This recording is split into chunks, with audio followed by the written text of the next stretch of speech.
반갑습니다. 남해 FM 공동체 라디오 방송 기후위기 마함 해봅시다 진행자 최정민입니다.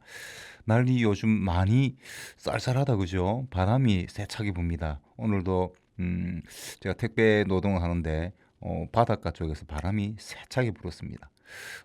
아무래도 이렇게 세찬 바람을 맞으면 감기에 걸리기가 쉽지 않습니까? 그래서 몸 조심을 좀 많이 하셔야 되지 않을까 이런 생각을 하면서 노래 한 곡 듣고 오겠습니다. 노을이 부릅니다. 네 소식이 궁금해. 지겹게 싸웠던 우리였는데 또 네 소식이 궁금해. 미치게 그립고 그런 건 아닌데 그냥 네 소식이 궁금해.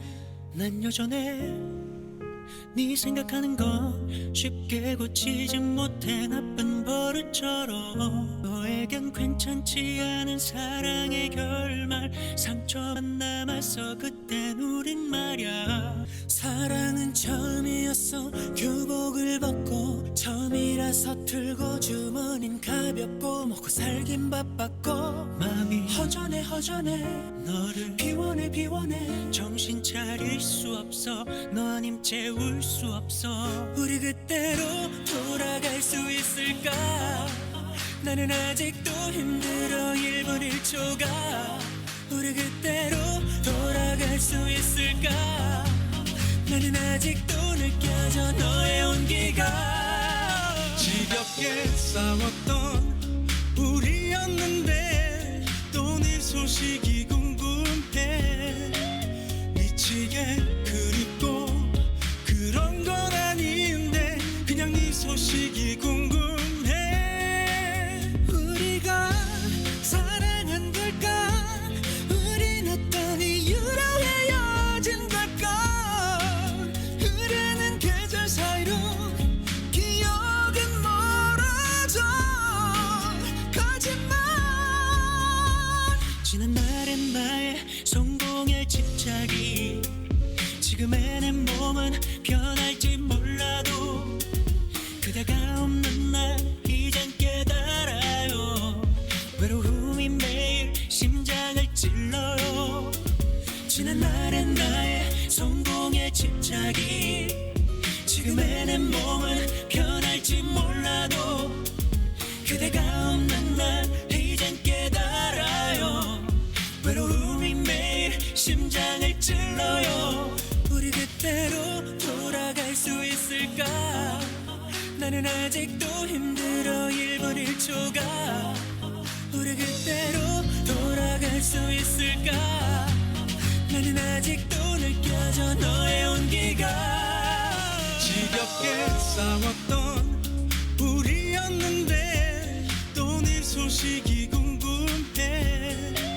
미치게 그립고 그런 건 아닌데 그냥 네 소식이 궁금해. 우리가 사랑한 걸까? 우린 어떤 이유로 헤어진 걸까? 흐르는 계절 사이로 기억은 멀어져. 거짓말. 지겹게 싸웠던 우리였는데 그냥 네 소식이 궁금해. 넌 어때? 넌 오늘 사랑했잖아. 아파도 행복했잖아. 네 말이 꽤 오래 걸려서 이 노래를 빌려서 말할게. 우리가 사랑한 걸까? 우린 어떤 이유로 헤어진 걸까? 흐르는 계절 사이로 기억은 멀어져. 거짓말. 그렇습니다.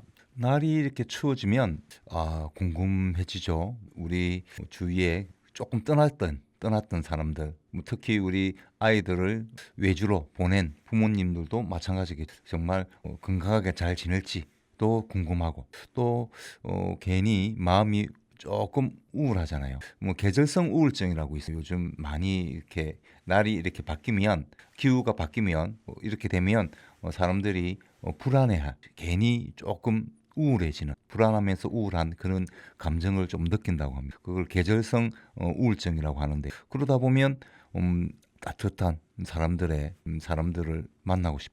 그리고 괜히 우리 가족들, 특히 우리 자식이 있다면 그 자식을, 아니면 부모님이 계시다면 부모님을 걱정하는 마음이 살 생깁니다. 그럴 때는 어떻게 해야 될까요? 전화를 해야 되겠죠. 전화를 하되 군고구마를 구워 먹으면서 따뜻한 마음을 가지고 전화를 한번 해서 안부를 묻는 것도 좋지 않을까, 이런 생각. 이 고구마가 어디서 날까요? 이 고구마 어디서 납니까? 예, 땅이죠. 땅속 뭐 깊은 것까지는 아니지만 땅 속에서 이 고구마가 자랍니다. 뿌리 채소라고 볼 수 있죠. 예, 채소입니다. 고구마는 채소죠. 과일과 채소는 좀 다르잖아요. 과일은 주로 나무에서 열리는 그 열매를 일컫는 말이고요. 채소는 뭐 쉽게 말해서 한해살이 그런 것을 풀 같은 거죠. 풀 같은 데서 얻을 수 있는 그런 걸 채소라고 합니다. 그래서 우리 고구마는 매년 심어야 되잖아요. 매년 심는 것이고, 그리고 이렇게 보시면 됩니다. 매년 심어서 먹는 거는 채소. 그리고 매년 심는 것이 아니고, 나무는 몇십 년 가잖아요, 그죠? 나무는 사과라든지 배 같은 그런 과일들을 따는 나무들은, 그래서 그렇게 매년 심지 않으면서도 얻을 수 있는 걸 과일이라고 이렇게 될 거. 근데 우리가 이 고구마, 물론 고구마도 쉽습니다. 그러나 되도록이면 한해살이 그런 식물보다는 주로 오랫동안 나무 굳건하게 뿌리로 흙을 잡아주는 바로 이런 과일을 많이 먹는 것이 좋겠다, 이런 생각이 듭니다. 왜냐하면 매년 12월 5일을 세계 토양의 날로 정하고, 저번 방송 때 제가 그랬죠. 12월 5일은 국립새의 날. 예, 그러니까 12월 5일은 특별한 날입니다. 왜냐하면 국립새의 날, 새는 어디서 음식을 먹습니까? 먹이를 구합니까? 주로 나무에서 나무는 누가 키웁니까? 토양이 키워. 흙이 키워. 그래서 이것은 밀접한 관계가 2월이 아닙니다. 12월 5일 세계 토양의 날과 함께 또 국립새의 날이었어요. 국립새의 날에 대해서는 저번 시간에 했죠. 공룡입니다. 새는 공룡이었습니다. 닭이 공룡이죠. 공룡 출신입니다. 조상이 공룡입니다. 닭이 600억 마리가 1년에 우리들 식탁으로 올라오고 있어요. 그래서 되도록이면 육류보다는 우리가 과일을 섭취합니다. 왜? 과일은 또 토양을 잡아줘서 토양 침식을 막아냅니다. 토양 침식, 그러니까 흙이 지금 황폐해지고 있는 결정적인 이유가 토양 침식이 약 80%가 토양 침식이. 그러니까 흙이 계속 바다로 쓸려 내려가고 있는 거죠. 그리고 바람에 의해서 날아가. 그래서 토양 침식. 그리고 우리가 농업을 하면, 농사를 지으면 계속 경운을 하잖아요. 그러면 흙이 잘게 부서지기 때문에 바람에 훨씬 더 잘 날아가거나 아니면 물에 잘 씻겨 내려갈 수. 그래서 이 토양 침식을 막기 위해서는 제일 중요한 것이 바로 식물인데 풀 같은 한해살이가 아니고 계속 땅을 잡아주는 그런 나무를 심어. 그러면 그런 나무에서 우리가 과일을 섭취할 수 있다면 그건 또한 좋은 거 아니겠어요? 우리가 환경을 지키면서 토양을 지키면 온실가스를 줄이면서 우리는 생존을 해 나갈 수 있는 거예요. 그럼 어느 정도 온실가스를 토양이 잡아줄까? 예, 2조 5천억 톤의 탄소를 저장할 수 있다. 토양에서. 그러면 토양이 계속 침식되면 어떻게 되겠습니까? 예, 토양에 갇혀 있던 바로 이산화탄소, 메탄, 이는 그 온실가스가 뿌려지겠죠. 하늘로 날아가겠죠. 그러면 지구 온난화를 더욱 가속화시키는 단계가 되는 거예요. 티핑 포인트. 영어로 티핑 포인트. 우리나라 말로 돌이킬 수 없음. 한자어로 임계점이라고 하는 이 티핑 포인트 단계가 점점 가까워오고 있어요. 그렇게 되면 인간이 노력한다고 해서 온실가스를 줄이는 노력을 아무리 많이 한다고 해서 이 지구온난화, 지구가 점점 뜨거워지는 이 현상을 막을 수가 없어요. 인간에 의해서 막을 수가 없어요. 바로 자연에서 발생한, 자연적으로 계속 이산화탄소와 메탄이 뿜어져 나오는 이 단계, 바로 이게 티핑 포인트. 이게 2015년 파리 기후 협약에서 1.5도를 설정을 했죠. 그러나 요거는 좀 깐깐합니다. 깐깐합니다. 정확하게는 2.0도였는 그러나 1.5도에서 2.0도 사이에는 언제 이 티핑 포인트 단계가 올지는 정말 알 수가 없습니다. 왜냐하면 인간의 과학이 그렇게 물론 과학이 뛰어납니다. 인간의 과학이. 그러나 인간의 과학이 모든 것을 다 맞출 수 있는 예측할 수 있는 바로 그런 상태는 아니죠. 특히 지구 온난화와 관련된 특히 더 그렇기 때문에 우리가 지금 현재 1.54도가 올랐습니다. 올해는 1.54도였습니다. 1.54도. 200년 산업화 이전 200년 전보다 1.54도가 올랐답니다. 올해는. 그러면 내년에는 더 오를 수도 있겠죠. 그래서 심각한 바로 티핑 포인트 단계에 우리가 도달할 수 있다. 이런 점을 생각해 드리면서 바로 이 토양을 지키는 것, 토양을 지키는 토양 침식을 막는 것. 이것이 바로 온실가스를 줄여 나가는 실천 운동이에요. 대단한 온실가스를 줄이기 위해서 대단한 걸 우리가 발견하자는 거 아니죠. 우리 주위에 나무를 심는 것조차 또한 나무를 보호하는 것조차 바로 우리가 온실가스를 줄이는 바로 실천적인 행동이라는. 그래서 어떻게 합니까? 요즘 방송 많이 하죠. 예, 산에서 담배를 피거나 아니면 쓰레기를 태우는 행위를 해서는 안 된다. 그것이 잘못해서 산불로 이루어지면 수많은 나무들이 사라집니다. 그러면 거기에 있던 토양을 잡아주지 못하고 토양이 또 파괴되겠죠. 토양 침식이 또 많이 일어납니다. 그러면 나무가 이산화탄소를 사용하고 산소를 배출해야 되는데 그것 또한 못할 뿐만 아니라 토양에 갇혀 있는 바로 이산화탄소와 메탄이 뿜어져 나간다는 바로 온실가스가 뿜어져 나가. 그래서 어떻게 해야 됩니까? 쓰레기를 태우지 않는 것, 산에서 담배 피지 않는 것. 이것 또한 온실가스를 줄이는 실천적인 행동이라니. 대단한 실천적 운동이 대단한 거 아닙니다. 그죠? 우리가 주위에서 할 수 있는 것을 해나가는 것. 이것이 바로 온실가스를 실질적으로 줄이는 방법이라는 말씀을 드리면서 흙에 대해서 토양에 대해서 더 말씀드리면 토양은 흙이죠. 식량을 생산합니다. 그리고 물을 걸러내죠. 예, 물에 나쁜 오염된 물을 걸러내줍니다. 그래서 의약품의 원천이 되는 거예요. 그리고 기후 변화에 대처할 수 있죠. 아까 말씀드렸듯이. 그리고 무한한 많은 생명을 품고 키우는 곳이 바로 이 흙입니다. 바로 토양이죠. 그래서 2015년에 세계 토양의 해를 정한 것이 언제요? 12월 5일을 세계 토양의 해로 유엔은 60년 안에 엄청난 양의 토양이 침식될 것이라고 경고하고 있습니다. 토양 침식으로 2037년입니다. 약 23조 달러.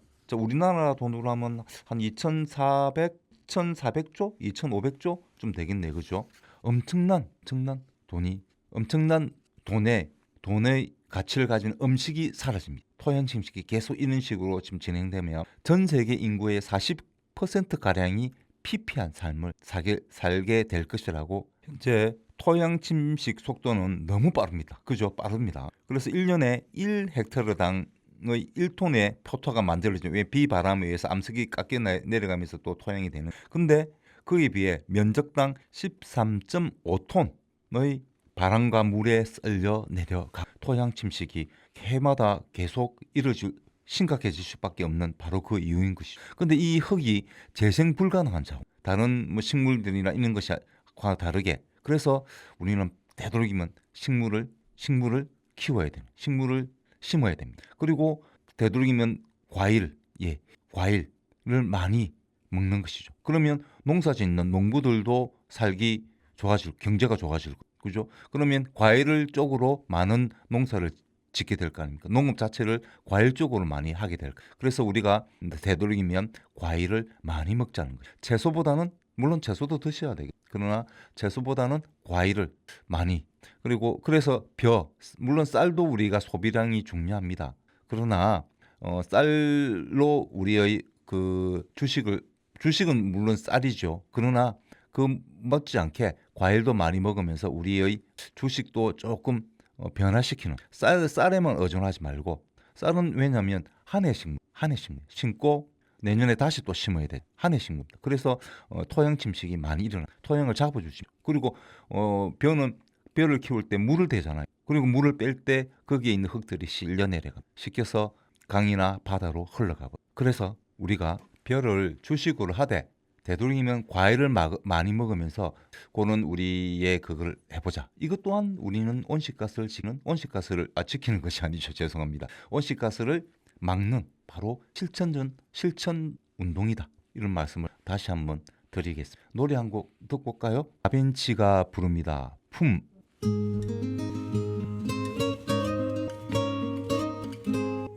나란히 앉아 바라보던 밤바다에 어지러웠던 마음을 툭 던져 소란했었던 요즘의 생각들 모두 이대로 사라져 어떤 모습으로 찾아오더라도 어떤 말도 필요하지 않은 너의 품에 안겨 아무 생각 없이 자작거리는 모닥불 피워놓고 저기 저 바다 그리고 포근한 따스한 너만 있으면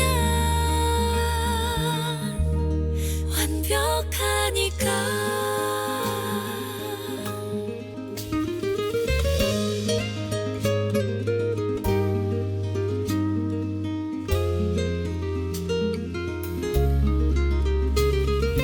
특별한 것도 없이 서로를 안아주면 그것만으로 충분했지 어떤 날은 위로도 필요 없었지 눈빛만 봐도 느껴지니까 너의 품에 안겨 아무 생각 없이 자작거리는 모닥불 피워놓고 저기 저 바다 그리고 포근한 따스한 너만 있으면 완벽하니까 나보다 더 나를 아껴주던 시간 나보다 더 나를 믿어주던 마음 너라는 사람이 있어줘서 다행이야 맘 한켠에 텅 빈 자리에 찾아와 어느새 나를 웃게 하던 모습에 모든 불안이 하나 둘 사라져 이렇게 함께 할 수 있을까 모든 게 다 변해가도 그 자리에 여전히 그대로 나를 안아주는 저기 저 바다 그리고 너의 품 내 모든 세상이 되어 머물러 주길 품. 예, 품입니다. 우리 토양은, 우리 흙은 우리 모든 생명들을 품어주는 품 뜻을 이렇게 표준 국어 대사전에 찾아보니까요, 한 4가지 뜻이 있습니다. 방금 제가 말했던 자연의 품으로 돌아가자. 자연이 모든 걸 품어주는 뭐 그런 뜻은 따뜻한 보호를 받는 환경을 비유적으로 이루는 말이라고. 나머지는 뭐 이런 두 팔을 벌려서 안을 때의 가슴, 윗옷을 입었을 때 가슴과 옷 사이의 틈, 윗옷의 겨드랑이 밑의 가슴과 등을 두르는 부분의 넓이, 뭐 이런 뜻입니다. 그러면 보통 우리가 1, 2, 3번은 잘 쓰지 않죠. 앞으로 4번, 이 품의 뜻으로 우리는 4번을 많이 써요. 4번 뭐냐? 따뜻한 보호를 받는 환경을 비유적으로 이루는 말. 엄마 품, 예, 엄마의 품, 따뜻한 보호를 받는 바로 그런 감정을 느끼자. 내가 외로울 때, 이거는 마음이 외로울 때도 있고, 마음이 추울 때도 그렇고, 몸이 추울 때도 누군가의 품에 들어가면 마음이 그리고 몸도. 그래서 우리는 이 품이 얼마나 중요한 바로 그런 단어인가 우리는 충분히 알고 있습니다. 경험적으로, 감정적으로, 정서적으로 바로 이 땅, 토지, 바로 이것은 우리 모든 생명을 품어주는, 정말 우리는 이 토양 침식을 막아야 되죠. 그러기 위해서는 나무를 심어야 돼. 그리고 쓰레기를 산에서 쓰레기를 태운다 아니면 담배를 피운다든 해서는 안 된다. 산불이 일어나지 않게 최대한 막아야 돼. 왜냐하면 바로 나무가 사라지니 나무가 사라지면 흙이 침식이 되면 2017년까지 2037년까지 유엔에 의하면 약 23조 억이 아닙니다. 23조 달러 우리나라 돈으로 2,400억이나 조나 또는 2,500조 좀 그 많은 그런 만큼의 음식이 사라집니다. 세계 인구의 40%가 피폐해진 토양 침식 막아야 돼. 그러기 위해서는 나무를 보호해야 돼. 나무를 보호하고 그러기 위해서 우리의 실천적 할 수 있는 것, 우리 실천을 할 수 있는 뭐였습니까? 아까도 말씀드렸지만 과일을 많이 먹는. 과일은 단연생입니다. 단연생에서 나오는 우리가 먹는 음식이죠. 그래서 과일을 많이 먹는 것 또한 온실가스를 줄이는 실천적. 그리고 담배를 산에서는 쓰레기를 태우지 않는. 이것 또한 바로 온실가스를 줄이는 실질적인 행동이. 나무를 심는다면 더 좋겠죠. 그건 긍정적 행동이. 나무를 많이 심으면 주위에 땅이 있다면 나무를 많이 좋습니다. 그래서 그런 실천, 작은 운동이 작은 실천이지만 우리가 할 수 있다면 실질적인 해야 되죠. 왜냐하면 우리가 그렇죠. 먹고 사는 식량의 문제도 있지만 우리 경제와도 어떤 이탈리아의 유명 원단 기업 A사가 2022년에 거래를 제안했다. 어디에? 천연 염색 스타트업인 그린웨어라고 하는 우리나라 스타트업입니다. 작은 회사죠. 여기에다가 엄청난 제안을 했다. 이탈리아의 유명 원단 기업입니다. 안 그래도 힘든 상황이었는데 정말 멋진 동아줄을 잡는 그런 기분이었다고 이 사장님 이야기를 하시나요? 그 스타트업 그린웨어의 대표죠. 요분이 그런 말을 했어요. 근데 계약을 하기 전에 그 이탈리아의 유명 원단 기업사에서 그린웨어에게 요구했다고. 제품을 만들 때 얼마만큼의 탄소가 온실가스가 배출되는지를 물어봤다고 합니다. 근데 그 스타트업 천연염색 스타트업 회사 그린웨어도 거의 친환경이거든요. 최대 70% 화학염색에 비해서 최대 70%가 저탄소 친환경 기업입니다. 그런데도 물어봤다. 근데 이걸 산출할 수 있는 방법을 도저히 그린웨어 대표께서 찾지를 못하겠다. 그래서 무지하게 공부를 많이 했다고 하는. 그러니까 우리나라에서는 이런 탄소 배출, 기업이 얼마만큼의 온실가스를 배출하는지에 대해서 어떻게 산출하는 이런 방법을 갖고 있지 못. 그래서 굉장히 고생을 하면서 끝내 만들었죠. 탄소 배출 량을 산출하는 방법을 찾아서 산출을 했다고 합니다. 근데 우리 대기업은 어떠냐? 대기업은 어떠세요? 대기업은 2022년 지속 가능 경영 보고서 데이터에서 367개를 현장 실시를 했다고 합니다. 근데 요거는 삼성전자 안에만 사실 1차 협력사 그리고 2차, 3차, N차 그런 협력사들입니까? 그러니까 하청 이렇게 꼬리를 물고 하청을 주고 현재 기업 형태가요. 그래서 근데 그런 N차 즉 하청을 준 업체까지 온실가스 배출을 조사하지 못해요. 그러니까 삼성전자가 자기 대기업 거는 조사할 수 있는데 거기에 하청을 준 업체들까지 다 조사하지는 할 수가 없다는 이야기. 구조상 그렇게 된다고 합니다. 왜냐하면 중소기업이 현재 2021년 중소기업 중앙에 약 352개의 제조 중소기업이 있습니다. 그런데 그중에 48.6%가 탄소 중립을 인지하고는 있으나 대응 계획 그것에 대해서 어떻게 온실가스를 줄일 것인가 하는 계획을 갖고 있는 업체는 13.9. 그러니까 탄소 배출을 온실가스를 줄여야 된다는 그런 계획은 갖고 있는 업체가 약 한 50%, 48.6%니 한 반 정도가 그런 계획을 갖고 있어. 근데 그것을 실질적으로 어떻게 줄일 것인가, 온실가스를 어떻게 줄일 것인가에 대한 그런 실천 계획, 그런 대응 계획은 겨우 13.9%, 약 14%죠. 밖에 되지 않는. 그만큼 이 탄소 배출, 산출하고 그것을 줄이는 방법을 찾기가 쉽지 않다는 이야기. 그렇다면 어떤 방법이 있습니까? 그건 국가,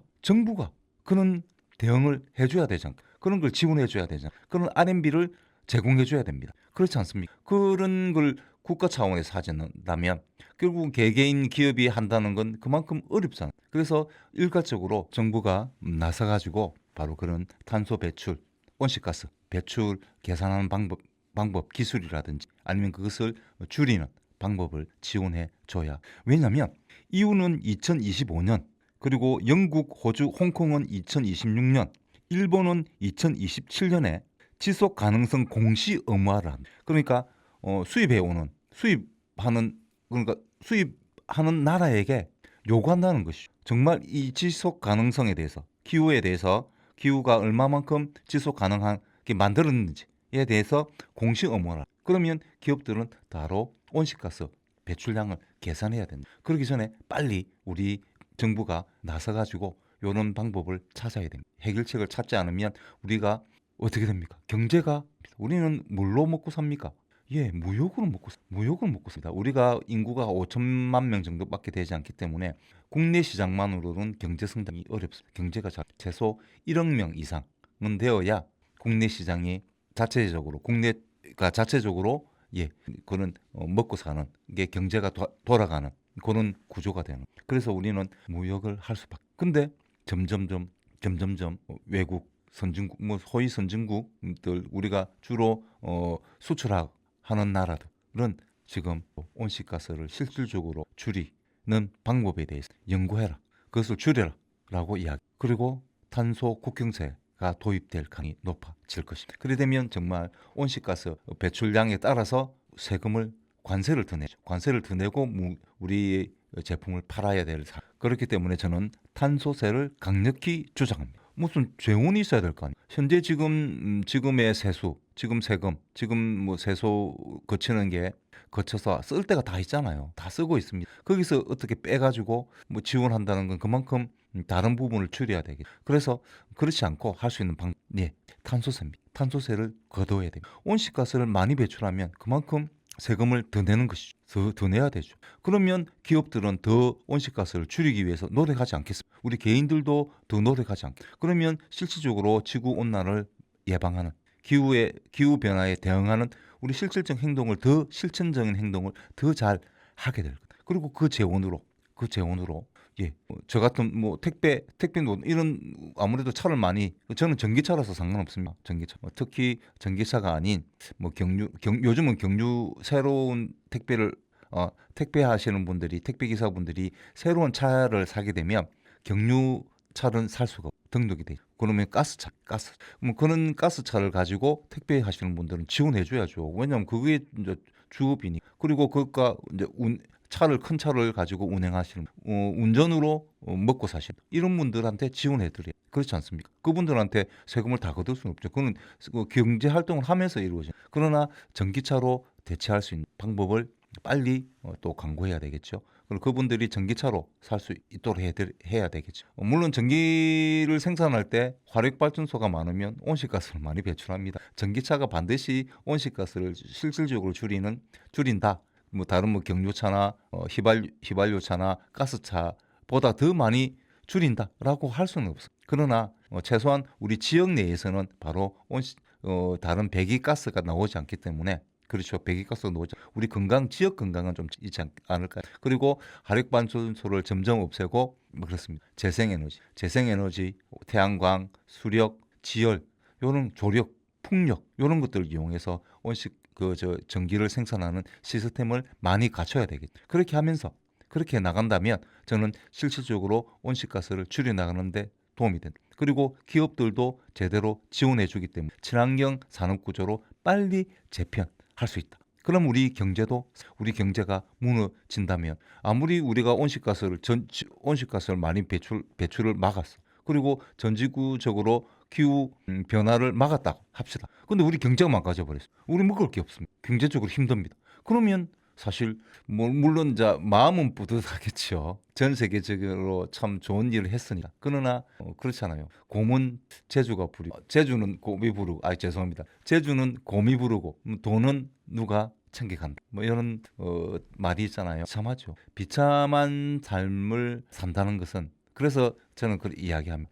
미래를 위해서 현재를 희생해서나 지구 온난화 물론 티핑 포인트 단계가 와서 점점 더 지구가 문제가 됐다 하는 건 정말 두렵죠. 그리고 우리 후손들한테도 사실 미안합니다. 그러나 그럼 내 삶을 지금 깎아먹으면서 현재의 삶을 불행하게 살면 미래가 맑아지면 현재도 알고 미래도 삶을 찾아야 된다. 그래서 저는 탄소세를 주장하는 거예요. 탄소세를 주장하는 이유가 바로 그것입니다. 우리가 실질적으로 온실가스를 줄이는 노력을 해 나가면서도 우리가 그리고 현재를 왜냐하면 친환경 산업 구조를 빨리 바꾸면 우리가 우리의 욕망을 많이 억제하지 않아도 그러면서도 우리는 쓸 물건 쓰면서 그리고 사용하고 먹을 거 먹으면서 우리는 온실을 실질적으로 줄여 나갈 수 있는 것이다 라고 저는 생각하기 때문에 탄소세를 주장하는 것입니다. 단순히 미래를 위해서만 우리가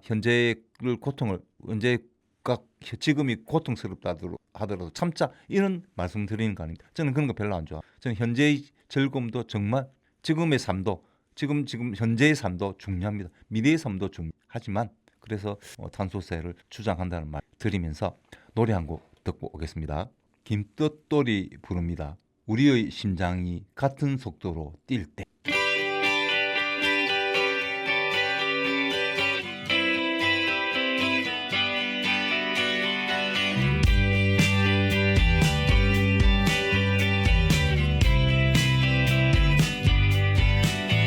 너의 말투 눈빛 하나하나까지도 나에게는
같은 속 뜁시다. 우리가 온실가스를 실로 줄이기 위해서 같은 속도 뛰어야 되겠죠. 우리가 함께 노력하면 이룰 수 있어. 근데 우리가 뛴다. 그럼 우리는 어디서 뜁니까? 하늘을 뛸 수 있습니까? 하늘에서 뛸 수 있습니까? 물에서 뛸 수 있습니까? 땅에서 토지입니다. 토양이죠. 토지, 토양이 모인 것이 토지죠. 예, 세계 토양의 날입니다. 12월 5일. 매년 12월 5일은 무슨 날? 세계 토양의 날. 그리고 그 토양에서 자라는 식물들을 주식으로 하는 새들, 바로 국립 새들의 날이기도. 토양이 모인 것이 토지죠. 토지하면 생각나는 분이 있습니다. 박경리 작의 토지, 정말 대하 드라마를 담은 그런 소설인데요. 1969년부터 연재하기 시작, 이 박경리 작. 그리고 1994년까지 연재를 하거든요. 뭐 여성지에도 연재하고 뭐 이렇게 여러 가지 잡지에도 연재를 하는데 대단하죠. 25년간 연재를. 이분의 사위가 누굴까요? 김지아 시인. 그분이 여러 가지 빨갱이 이대 올리기에 의해서 간첩으로 그러면서 잡혀들어. 그런 구명운동가 해가면서. 그러다 그때 손주가 있었습니다. 손주까지 봐가면서 구명운동도 하고 하면서 이 연재를 끝까지 소설을 정말 대단한 진념이죠. 예, 대단한 자기 일에 대한 확신을 가진 분이. 그럼 토지는 어떤 내용이냐?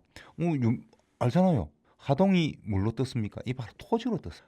하동 악양면이죠. 예, 바로 그 길을 지리적 배경. 왜냐하면 박경리 작가는 통영 출신이에요. 경상남도 통영 아시죠? 통영. 옛날에는 충무라고 했어요.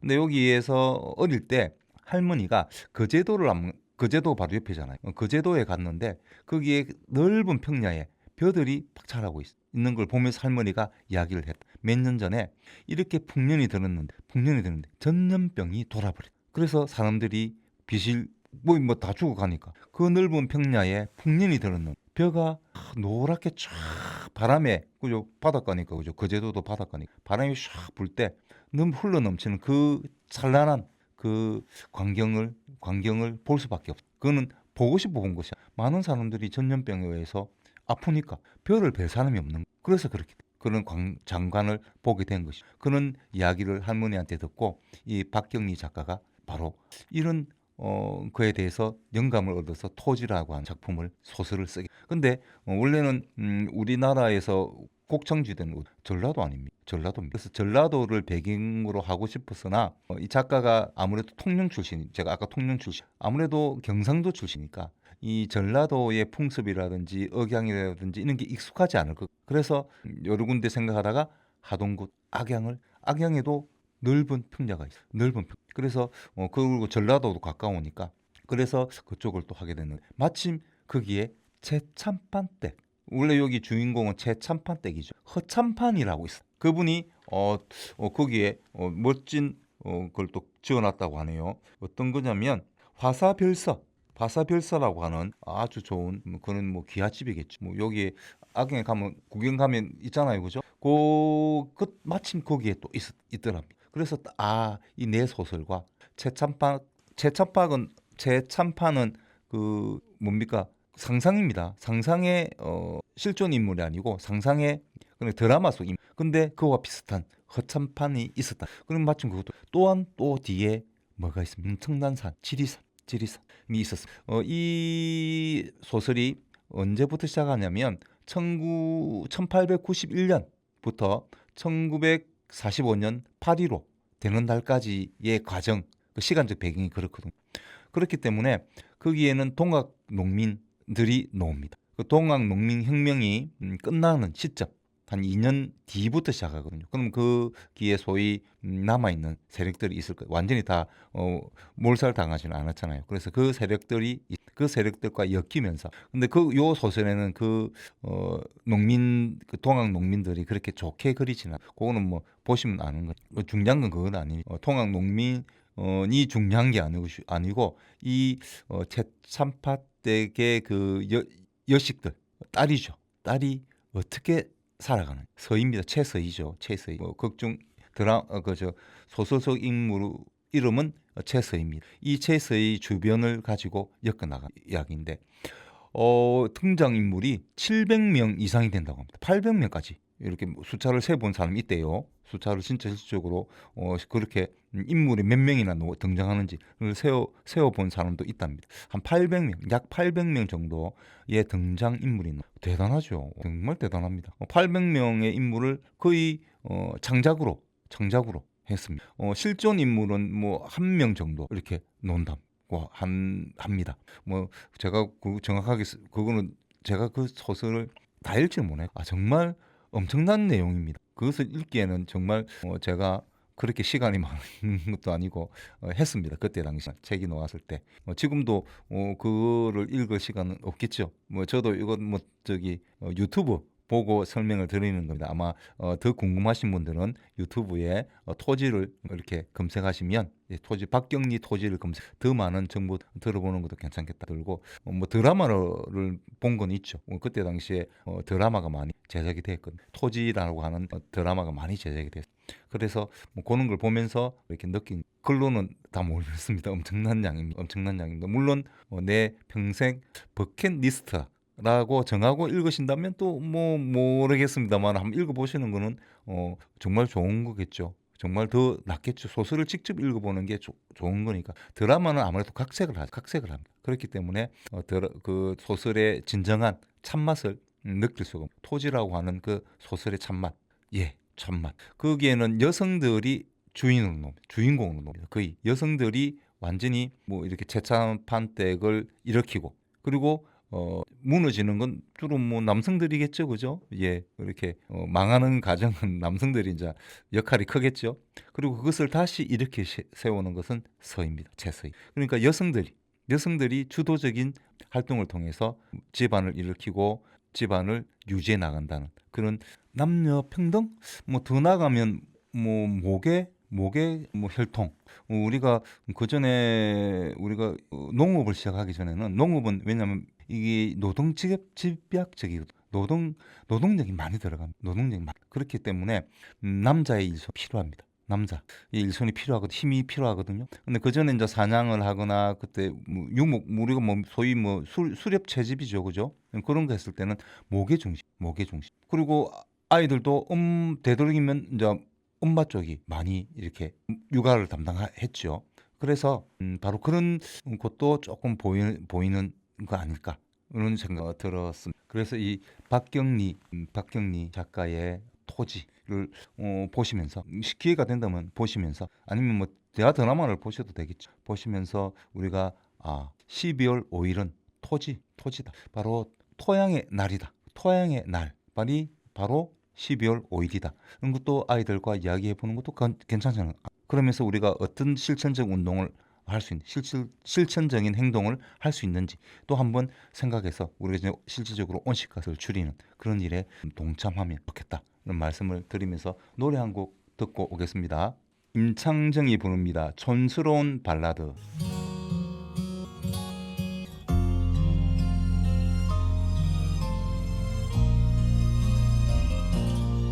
그대가 모르는 그대가 있죠. 말해줄 순 없어요. 더 멀어질까봐 나조차 모르는 내 모습도 있죠. 변하는 그대마저 너무나 보고 싶은 그대 떠나는 이유가 날 위함이면 제발 가지 말아줘요.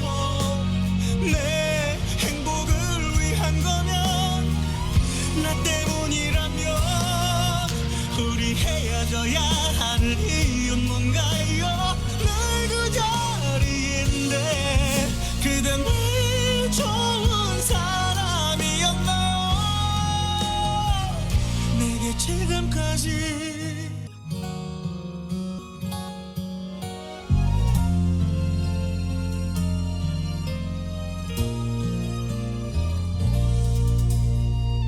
그대만 모르는 내 모습도 있죠. 말할 수는 없어요. 더 초라해질까봐 그대 떠나는 이유가 날 위함이면 제발 가지 말아줘요. 내 행복을 위한 위한 거면 나 때문이라면 우리 헤어져야 하는 이유는 뭔가요? 늘 그 자리인데 그댄 왜 좋은 사람이었나요? 왜 내가 알던 그 사람은 다르지만 그대가 맞죠? 나만을 지켜줄 좋은 사람 그대가 해줘요.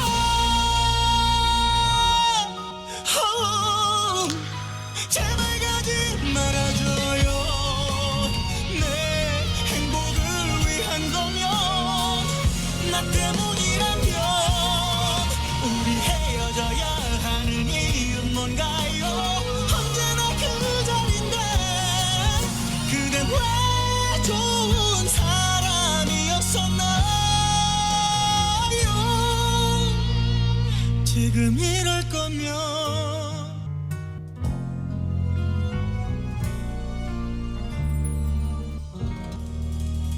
이번 주 일요일은 아마 영하로 떨어질 것 같습니다. 우리 남해군도. 그래서 조금 추울 수도 있는데 바람만 많이 불지 않는다면 우리 뭐 하동군은 바로 우리 남해군 옆이니까요. 그죠? 아이들 손잡고 한번 가보는 것도 괜찮겠다. 그래서 그쪽을 한번 관광을 좀 하시고 아이들하고 토지라고 하는 뭐 토지라는 이 작품에 대해서 어린 아이들한테 다 설명할 수는 없잖아요. 그러나 좀 아이들이 좀 크다면 아이들이 조금 중고등학생이라면 박경리 작가의 토지도 좀 소개 좀 하시고 그리고 이 12월 5일이 세계 토지의 날이었다. 토지의 중요성, 땅의 중요성, 흙의 중요, 토양의 중요. 요거를 이야기해보는 온실가스를 실질적으로 줄이는 측면에서 이 흙, 토양, 토지 요는 중요성도 있지만 우리 인간들에게는 바로 뭡니까? 흙, 토양, 토지가 뭡니까? 예, 식량을 생산하는, 벼를 생산하는 바로 그 품어주는 바로 우리의 먹을 거리를 만들어주는 곳이 바로 토지입니다. 그 토지 박경리 작가의 소설 토지에도 바로 그 이야기입니다. 땅을 뺏기고 땅을 사고 땅을 뺏기고 다시 땅을 되찾는 바로 그 과정입니다. 그 과정의 애안, 인간의 애안들이 녹아 있는 것. 바로 그것이 박경리 작가의 소설 토지의 주요 뼈대라고 보시면 되겠죠. 뼈대입니다. 뼈대입니다. 그런 이야기를 한번 주죠. 그래서 이런 그 토지를 얼마나 우리 조상들 뿐만 아니고 우리도 좋아하잖아요. 우리도 부동산, 네, 부동산,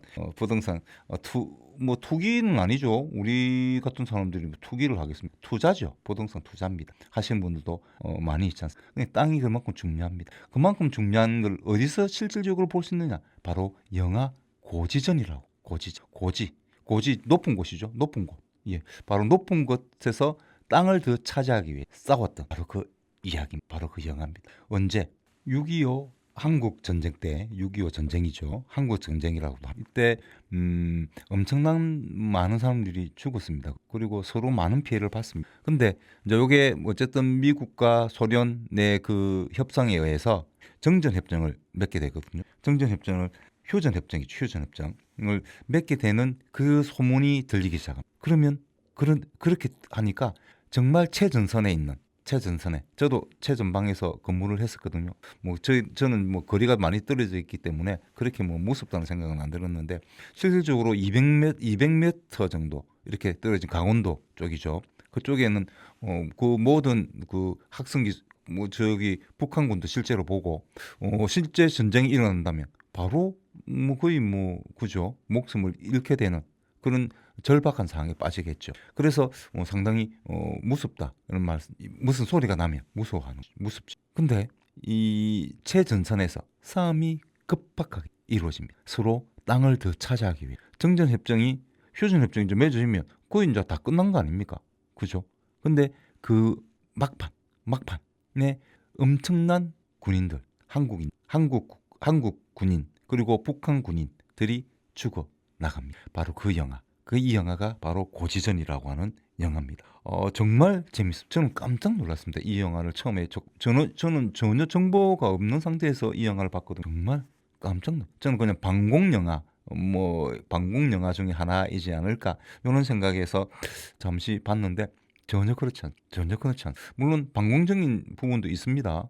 그렇지만 그것보다는 우리 인간이 어떻게 생존을 이어가는, 어떻게 우리가 살아남기 위해서 노력하는 정말 호모사피엔스가 30만 년 전, 약 30만 년 전에 그죠? 예, 아프리카에서 뻗어나갔습니다.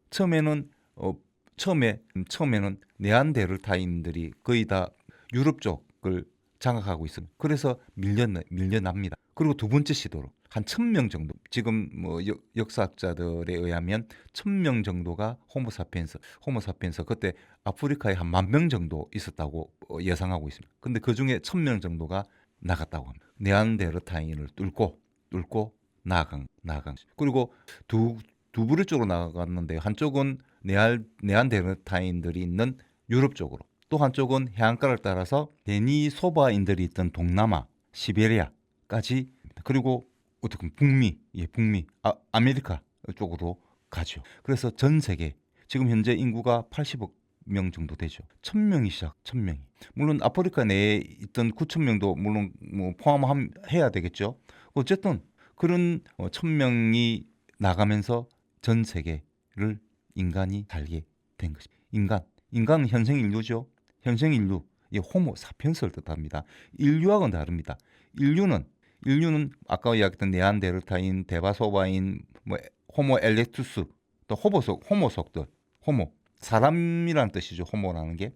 네, 그런 거고 우리가 인간이라고 부르는 것은 바로 호모사피, 지혜를 가진 사람이죠. 근데 어쨌든 뭐 그렇게 퍼져나가 그 역경, 그 어려움, 그 힘듦, 바로 그것을 우리는 우리가 이렇게 해서 세계의 뭐 지배자까지는 아니지만 세계에서 우리는 살아가고, 근데 우리가를 그만 배출하게 돼요. 그래서 지구온난화 점점 우리는 바로 이 문제를, 바로 그런 것을 한번 생각해. 영화 자체는 굉장히 긴박하고, 그리고 총격심도 괜찮습니다. 서로 남과 남쪽의 군인, 뭐 한국군이죠. 그리고 북쪽의 군인, 북한군들이 서로 생존을 위해서 서로 의지하고 또 총을 겨누고 하는 그런 장면을 보면서 우리가 얼만큼 땅이 소중한지를 알 수 있죠. 그리고 우리 호모사피엔스가 이렇게 바로 이 잘난 세계를 우리는 지켜야 되지 않겠 생각을 하면서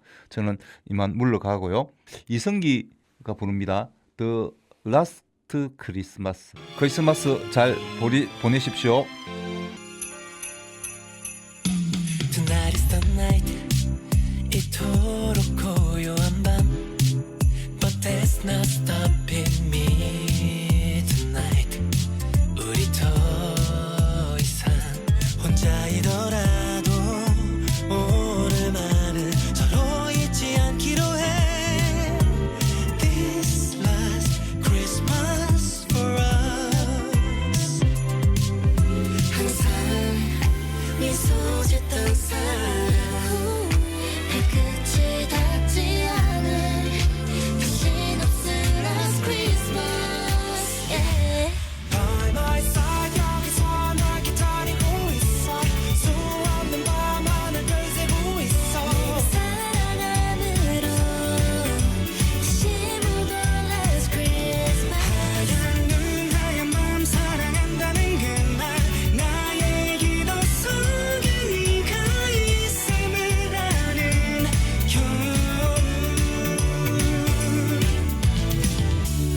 세상은 너무나 이러니 행복을 놓치면 눈앞을 가려.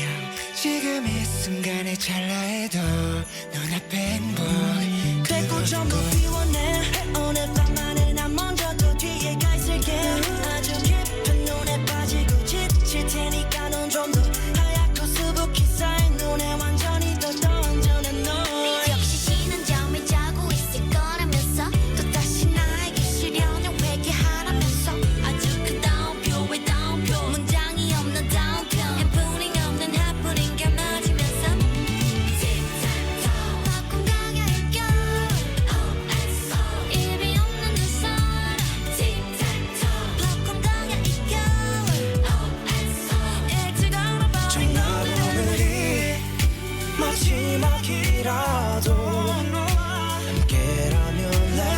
Christmas 다시 없을 Last Christmas